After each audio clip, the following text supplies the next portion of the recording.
미국 국방부가 발칵 뒤집혔습니다.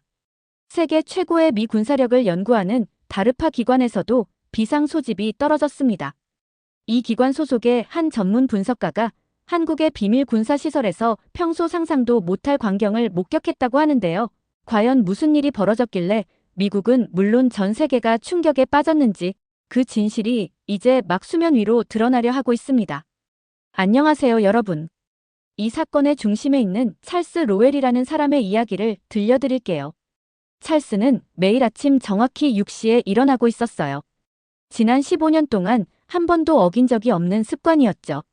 워싱턴 DC에 있는 그의 아파트는 조용하고 정돈되어 있었습니다. 모든 물건들이 제자리에 놓여 있었어요.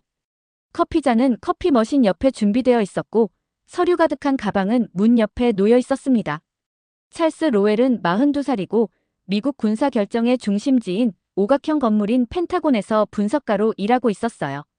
그의 일은 다른 나라들의 무기와 군사 기술을 연구하는 것이었죠.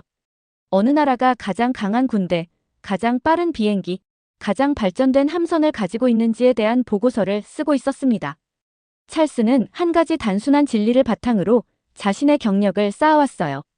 미국이 세계 최고의 무기를 만들고 다른 나라들은 그저 미국을 따라하기만 한다는 생각이었죠. 벽에는 대학 졸업장과 여러 업적 상이 걸려 있었어요. 그 아래에는 군사 역사와 기술에 관한 두꺼운 책들로 가득 찬 책장이 놓여 있었습니다. 거의 모든 책이 미국과 유럽의 성과에 초점을 맞추고 있었죠. 아시아 국가들에 관한 몇 안 되는 책들은 얇고 거의 펼쳐보지 않은 상태였어요. 가방을 집어들고 나서는 찰스는 매일 들르는 익숙한 커피숍으로 향하고 있었습니다.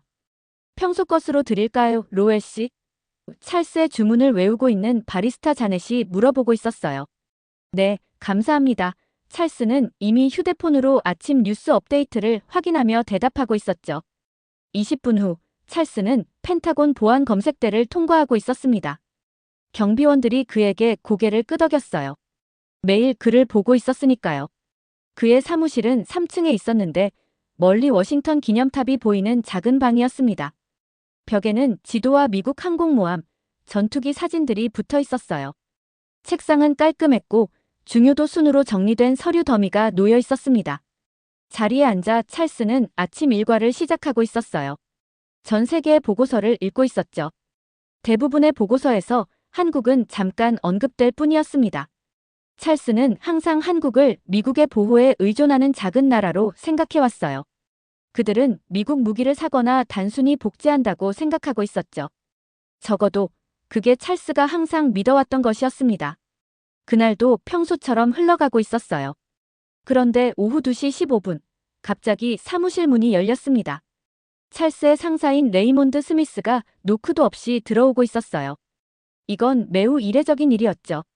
레이몬드는 항상 노크를 하는 사람이었으니까요. 그는 빨간 폴더를 들고 있었습니다. 그들 사무실에서 빨간색은 긴급하고 중요한 일을 의미했어요. 찰스는 몇 달 동안 빨간 폴더를 본 적이 없었습니다. 찰스, 레이몬드가 묘하게 진지한 목소리로 말하고 있었어요. 한국의 무기 산업에 관한 이 보고서를 읽어봐야겠어. 찰스는 혼란스러운 표정으로 폴더를 받고 있었습니다. 한국이요? 그들의 무기가 뭐가 그렇게 긴급한 일인가요? 레이몬드의 표정은 계속 진지했어요. 이 보고서에 따르면 한국이 이제 미국에서 무기를 구매하던 많은 나라들의 첨단 무기를 판매하고 있어. 국방장관이 내일 한국에 가서 이 정보가 맞는지 확인해보라고 하셨어. 찰스는 거의 웃음이 나올 뻔했어요. 그 생각은 터무니없게 들리고 있었거든요. 레이몬드, 한국은 그저 우리 디자인을 복제할 뿐이에요. 그들의 무기가 우리 것보다 더 좋을 리가 없잖아요. 그래서 내가 직접 가봐야 하는 거야. 레이몬드는 웃지 않고 말하고 있었어요. 직접 확인해봐야 해. 내일 아침 8시에 비행기가 떠날 거야. 레이몬드가 떠난 후 찰스는 빨간 폴더를 열고 있었습니다. 보고서에는 한국 무기가 이제 세계 최고 수준이라고 주장하는 차트와 숫자들이 가득했어요.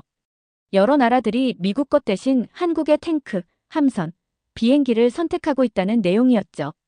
이건 말이 안 된다고 생각하고 있었어요.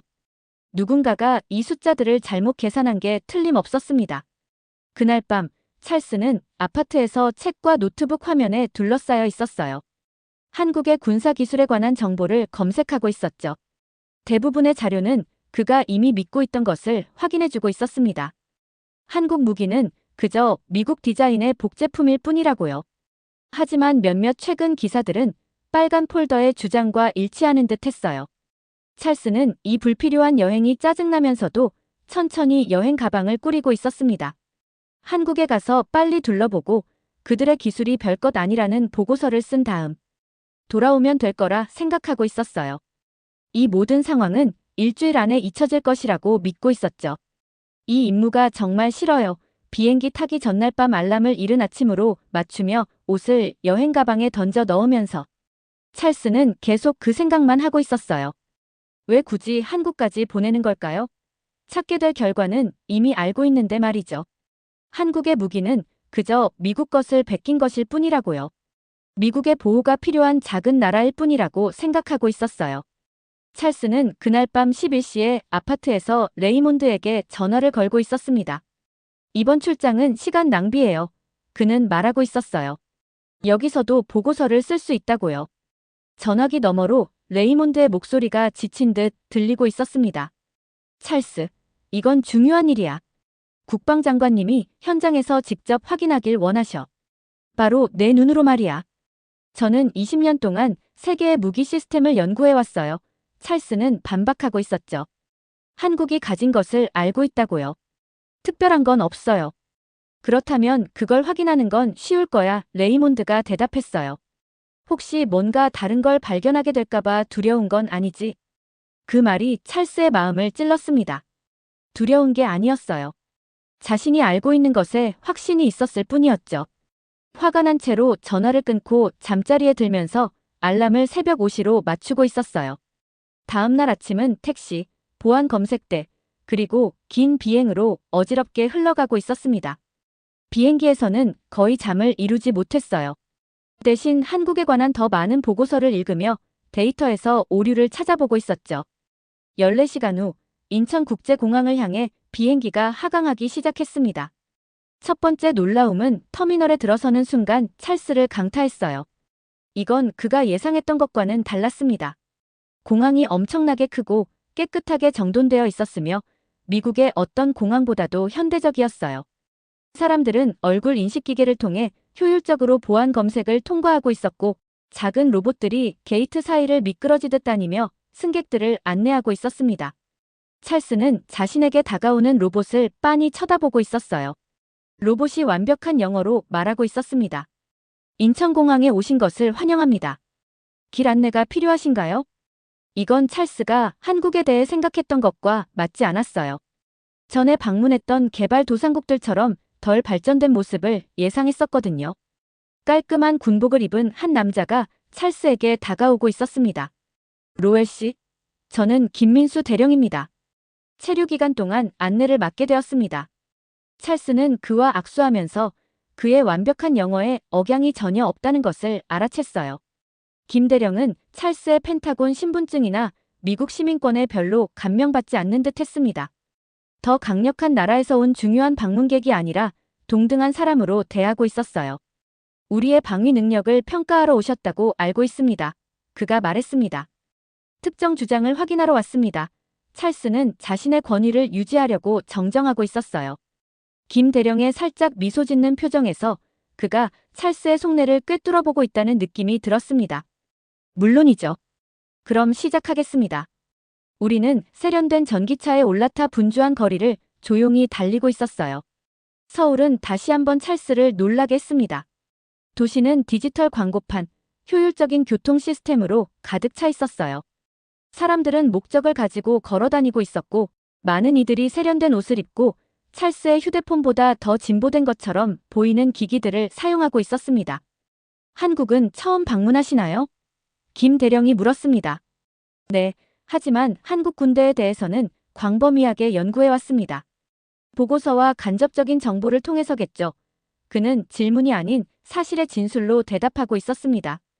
30분 정도 운전한 후 우리는 외부에서 보면 보안이 거의 보이지 않는 평범한 건물에 도착했어요. 하지만 내부는 달랐습니다. 우리는 제가 한 번도 본 적 없는 기술을 갖춘 여러 보안 검문소를 통과하고 있었어요. 한 스캐너는 제 걸음걸이 패턴을 분석하는 것 같았고, 다른 하나는 눈의 움직임을 확인하고 있었습니다. 김 대령은 찰스를 한 여성이 기다리고 있는 회의실로 안내했어요.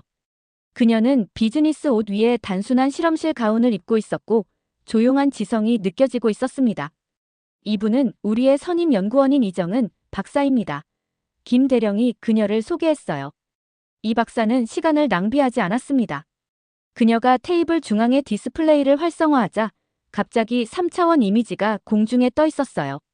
특별한 안경 없이도 볼 수 있는 진짜 홀로그램 기술이었습니다. 이것은 우리의 양자 암호화 시스템입니다.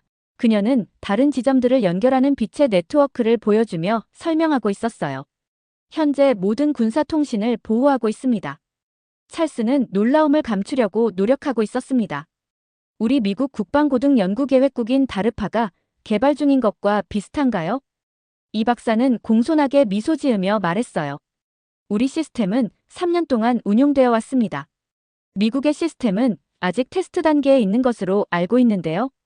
그녀의 부드러운 정정이 찰스에게 큰 충격으로 다가왔습니다. 펜타곤에서는 양자 암호화가 실용화되기까지 최소 5년은 더 걸릴 거라고 생각하고 있었거든요. 그런데 여기 찰스의 눈앞에서 작동하고 있었어요. 이 박사는 계속해서 찰스의 이해에 따르면 아직 존재해서는 안 되는 시스템과 기술들을 보여주고 있었습니다. 그녀가 제공하는 모든 설명은 명확했고 데이터로 뒷받침되어 있었으며 무시할 수 없었어요. 가장 충격적인 순간은 그녀가 찰스를 큰 테스트룸으로 안내했을 때 왔습니다. 안에서는 찰스의 손바닥 크기만한 작은 드론들이 완벽한 대형을 이루며 날고 있었어요. 수백 개의 드론이 마치 새떼처럼 함께 움직이며 충돌 없이 방향을 바꾸고 있었습니다. 이 드론들은 서로 직접 통신합니다. 이 박사가 설명하고 있었어요. 중앙 통제가 없어요. 각 드론이 이웃의 행동을 바탕으로 결정을 내리고 있죠. 그건 불가능합니다. 찰스는 생각도 없이 말했어요. 필요한 컴퓨팅 파워가. 우리는 그 문제를 다르게 해결했습니다. 그녀가 부드럽게 말을 끊었어요. 더 많은 파워가 아니라 수학적 접근 방식을 새롭게 개발했죠. 첫날이 끝날 무렵 찰스는 보고 있는 것을 자신의 세계관에 맞추려고 노력하느라 머리가 아프고 있었어요. 그날 밤 호텔방에서 노트북을 열어 보고서를 시작하려고 했지만 무엇을 써야 할지 모르겠다는 생각이 들었습니다. 지금까지 본 모든 것이 자신이 알고 있다고 생각했던 것과 모순되고 있었거든요. 찰스는 창밖으로 반짝이는 서울의 불빛을 바라보고 있었습니다. 도시는 에너지와 혁신으로 맥동하고 있었어요. 오랜 시간 만에 처음으로 예상치 못한 감정을 느끼고 있었습니다. 의심이었죠. 만약 지금까지 내가 잘못 알고 있었다면, 미국이 항상 선두에 있다는 나의 세계관이 더 이상 정확하지 않다면, 찰스는 새로운 질문들로 괴로워하며 잠을 이루지 못하고 있었어요. 내일은 더 많은 방문과 시연이 있을 테고, 아마도 그의 믿음의 토대에 더 많은 균열이 생길지도 모르겠다는 생각이 들었습니다. 아침이 너무 빨리 찾아왔어요. 찰스는 어제 본 모든 것들로 머릿속이 복잡해서 거의 잠을 이루지 못했답니다. 호텔 레스토랑에서 그는 메모를 다시 살펴보면서 아침 식사는 손도 대지 않은 채 놓여 있었어요. 이제는 아무것도 이해가 되지 않고 있었습니다. 지금 보고 있는 한국은 그가 몇 년 동안 연구해온 한국과 전혀 달랐거든요. 김 대령은 정확히 아침 8시에 도착했어요. 오늘 일정표에는 세 곳의 군사연구시설 방문이 적혀 있었습니다. 찰스는 깊게 숨을 들이마시며 또 다른 놀라움의 하루를 준비하고 있었어요. 첫 번째 시설은 숨겨져 있었습니다. 우리는 엘리베이터를 타고 10층 정도 내려간 느낌이었어요. 문이 열리자 찰스는 화면과 컴퓨터에서 조용히 일하고 있는 사람들로 가득 찬 거대한 방으로 들어서고 있었습니다. 이곳은 그들의 사이버 방어센터였어요. 젊은 장교가 보안 시스템을 시연하고 있었습니다. 그는 실시간으로 공격을 감지하고 중단시키는 방법을 보여주고 있었어요. 큰 화면에서는 다른 나라들이 한국 시스템에 침입하려는 시도가 보이고 있었습니다. 방어 프로그램이 그것들을 자동으로 차단하면서 각 시도로부터 배워 더 강해지고 있었어요. 우리의 AI 보안 시스템은 매일 스스로 개선하고 있습니다. 장교가 설명했어요. 인간 프로그래머는 이렇게 빠르게 일할 수 없죠. 찰스는 미국의 사이버 방어 시스템에 대해 생각하고 있었어요. 미국 시스템은 아직도 중요한 결정을 내리는데 인간 운영자가 필요했거든요. 이 한국 시스템은 더 빠르게 작동하고 더 효과적인 것처럼 보이고 있었습니다. 두 번째 시설은 더욱 인상적이었어요. 여기서는 다른 나라에 보내기 전에 무기를 테스트하고 있었습니다. 찰스는 탱크, 미사일, 통신 시스템의 시연을 지켜보고 있었어요. 모든 것이 완벽하게 작동하고 있었습니다. 하지만 세 번째 시설은 찰스에게 정말로 모든 것을 바꿔놓았습니다. 우리는 서울 외곽에 있는 평범해 보이는 창고에 도착했어요. 하지만 내부는 전혀 평범하지 않았습니다. 그 공간은 로보틱스 실험실, 테스트 구역, 시뮬레이션 룸으로 가득 차 있었어요. 이 박사가 여기서 우리를 만나 각 섹션을 안내하고 있었습니다. 이곳은 자율 전투 시스템을 개발하는 곳입니다. 그녀가 설명했어요. 찰스는 로봇 차량들이 인간의 통제 없이 복잡한 장애물 코스를 헤쳐나가는 모습을 놀라움으로 지켜보고 있었어요. 그것들은 스스로 결정을 내리고 환경 변화에 적응하고 있었습니다. 일부는 팀으로 함께 일하며 서로 소통하면서 문제를 해결하고 있었어요. 불가능해요. 찰스는 혼잣말로 중얼거리고 있었습니다. 이 박사가 그 말을 들었어요. 로웰 씨, 정확히 무엇이 불가능하다고 생각하시나요? 이 기술은 작동하고 있어요. 직접 눈으로 보고 계시잖아요. 그녀의 말이 찰스에게 강하게 다가왔습니다. 그녀의 말이 맞았어요.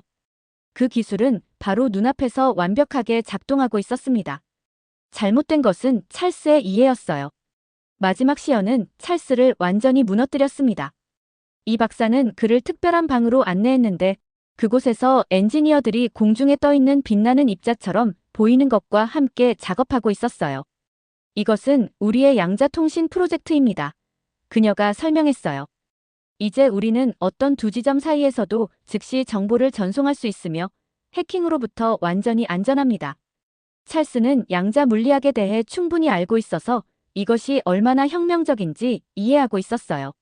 미국에서는 수년 동안 이 기술을 이론화했지만 실제로 작동시키기까지는 아직 수십 년이 걸릴 거라고 생각하고 있었죠. 그런데 여기 그의 눈앞에서 작동하고 있었습니다. 다리에 힘이 빠지는 느낌이 들었어요. 20년간의 분석과 보고서들, 확신에 찬 주장들이 머릿속을 스쳐 지나가고 있었어요. 모두 틀린 것이었습니다. 한국에 대해 이렇게 잘못 알고 있었다니요? 이 박사는 찰스의 당혹감을 알아차리고 조용한 사무실로 안내했어요. 그녀는 물을 건네주며 생각을 정리할 시간을 주고 있었습니다. 이건 단지 기술에 관한 것만은 아니죠? 그녀가 부드럽게 물었어요. 찰스는 그녀를 올려다보고 있었습니다. 네, 제가 알고 있다고 생각했던 모든 것에 관한 거예요. 새로운 것을 배우려면 종종 오래된 믿음을 버려야 합니다. 그녀가 말했어요. 그건 아플 수 있어요. 이 조용한 방에서 자신이 믿어온 모든 것을 반박하는 증거들에 둘러싸인 채 찰스는 인생에서 가장 힘든 도전에 직면하고 있었습니다. 신체적 위험이 아니라 더 어려운 것, 자신이 틀렸다는 것을 인정하는 일이었어요. 수년 동안 찰스는 전문가라는 정체성을 구축해왔습니다. 펜타곤 사람들은 그의 분석을 존중하고 있었고 그의 보고서는 군사 결정에 영향을 미치고 있었어요. 틀렸다는 것은 단순히 실수를 했다는 것이 아니라 그의 전문적 정체성 전체가 잘못된 가정에 기반하고 있다는 뜻이었습니다. 찰스는 창 밖으로 서울의 스카이라인을 바라보고 있었어요. 도시는 혁신과 에너지로 맥동하고 있었습니다. 한국은 단지 미국을 따라가고 있는 것이 아니라 많은 영역에서 앞서가고 있었어요. 그의 내면에서 결정이 형성되고 있었습니다. 이 새로운 현실을 받아들일 수 있었어요. 오래된 믿음을 고수하거나 성장할 수 있었습니다. 이 박사는 찰스가 이런 생각들을 정리하는 동안 인내심 있게 기다리고 있었어요. 마침내 그는 그녀에게 돌아섰습니다. 더 많이 배우고 싶습니다. 찰스는 간단히 말했어요. 한국이 어떻게 이 모든 것을 이루었는지 이해해야겠어요. 그녀는 미소 지었고 처음으로 그녀의 눈에서 존중의 표정이 보이고 있었습니다. 그래서 여기 오신 거예요, 로엘 씨.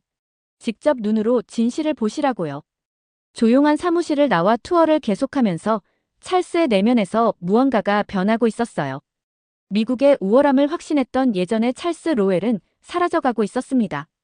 혁신은 어디서든 나올 수 있고 진정한 힘은 어디에 있든 탁월함을 인정하는 데 있다는 것을 이해하는 새로운 사람이 등장하고 있었어요. 그날의 나머지는 시연과 설명들로 빠르게 지나갔습니다. 찰스는 더 이상 보고 있는 것에 저항하지 않았어요.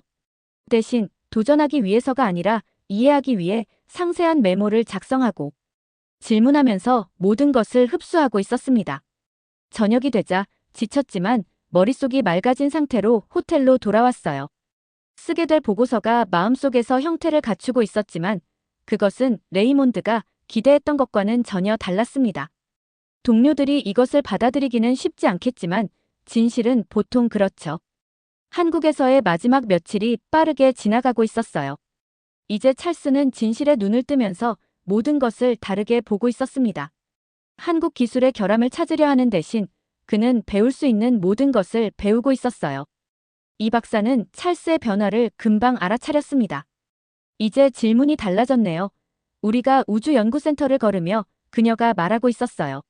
찰스는 고개를 끄덕였습니다. 이제는 틀렸다는 걸 증명하려는 게 아니라 이해하기 위해 질문하고 있어요. 이 간단한 변화가 모든 것을 바꿔놓고 있었습니다. 한국 관계자들은 계획했던 것보다 더 많은 것을 보여주고 있었어요. 이제 찰스는 한국을 판단하러 온 미국인이 아니었어요. 배우고 싶어하는 동료였죠. 찰스는 작지만 혁신적인 한국의 기술력을 깨닫게 되었고 돌아가는 비행 중 노트북에 진솔한 보고서를 작성하기 시작했습니다. 이 보고서는 한국 기술이 미국을 여러 분야에서 앞서고 있음을 알리는 내용이었으며 미국 내 반발을 예고하고 있었어요. 3일 후 펜타곤 회의실에서 찰스는 20명의 고위 관계자들 앞에서 발표를 했습니다. 해리슨 장군의 질문에 찰스는 네, 한국은 여러 중요한 기술 분야에서 우리를 앞서고 있습니다. 이제 그들과 함께 일하는 방식을 바꿔야 합니다. 라고 답하며 회의실에 큰 파장을 일으켰습니다. 몇 시간의 토론 끝에 결정이 내려졌어요. 펜타곤은 한국과 새로운 협력 프로그램을 만들기로 했습니다. 우월한 자가 열등한 자를 가르치는 방식이 아니라 서로에게서 배우는 동등한 파트너로서요. 놀랍게도 찰스가 이 프로그램을 이끌도록 선택받았습니다. 6개월 후 찰스는 워싱턴 외곽의 새 연구소에 서 있었어요. 미국과 한국 과학자들이 나란히 일하며 아이디어를 공유하고 함께 새로운 기술을 만들고 있었습니다. 이 박사는 특별 자문으로 방문하며 공동 프로젝트에 그녀만의 독특한 관점을 가져오고 있었어요. 당신이 많은 것을 바꿨네요. 그녀는 분주한 연구실을 둘러보며 말하고 있었습니다. 한국이 먼저 저를 바꿨어요. 찰스가 대답했습니다. 저는 그저 배운 것을 가져왔을 뿐이에요. 찰스의 여정은 원점으로 돌아왔습니다. 그는 모든 것을 알고 있다고 믿으며 워싱턴을 떠났었어요. 그리고 아직 배울 것이 얼마나 많은지 알게 되어 돌아왔습니다. 가장 큰 발견은 기술에 관한 것이 아니었어요. 그것은 자신과 자신의 좁았던 사고방식에 관한 것이었습니다. 이제 사무실 벽에 걸린 세계 지도를 볼 때 찰스는 더 이상 큰 나라와 작은 나라를 보지 않고 있었어요. 그는 서로 다른 관점들, 다른 접근 방식들, 그리고 다른 이들을 깔보기보다 함께 일하는 데서 오는 끝없는 가능성을 보고 있었습니다. 이것이 찰스가 한국에서 가져온 진정한 보물이었습니다. 단지 한국 기술에 대한 지식이 아니라 세상을 보는 완전히 새로운 방식이었어요. 잘 들으셨나요? 세상에는 가슴 따뜻한 이야기들이 가득합니다. 힐링 사연은 해외에서 전해지는 감동적인 사연들을 소개하며 다양한 이야기들을 통해 위로와 희망, 그리고 하루의 힐링을 선물해드립니다. 조그마한 힐링이 되셨다면 구독과 알림 설정도 큰 힘이 되어요. 다음 영상에서 더 좋은 사연으로 찾아뵙겠습니다. 시청해주셔서 감사합니다.